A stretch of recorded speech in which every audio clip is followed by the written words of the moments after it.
Hello friends, welcome channel ARJ brotherhood. നമ്മളന്ന് അച്ഛനൊരു പുതിയ സാധനം വാങ്ങിയിട്ടുണ്ട്. എന്താണെന്നറിയോ? സീക്രട്ട് ആണ് ഗൈസ്. ഞങ്ങളിപ്പോ തുറന്നു കാണിച്ചുതരാം. Chicken burger. അതിന്റെ കൂടെ 7up ഉണ്ട്. കൂടെ സോസും ഉണ്ട് ഗൈസ്. സോസും ഉണ്ട്. നമ്മളിത് തിന്നാൻ പോവാ. ആദ്യത്തെ പ്രാവശ്യം ഞാൻ ചിക്കൻ ബർഗർ തിന്നുന്ന. നന്നായിട്ട് കണ്ടോ? അതാ ഡബിൾ റെയർ കണ്ടില്ലേ?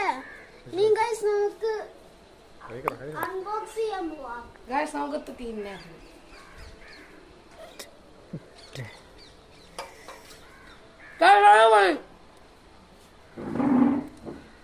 വിഷയം സാധനം ഒന്നും പറയാനില്ല. ഞാൻ അടുത്ത വീഡിയോ ബൈ ബൈ.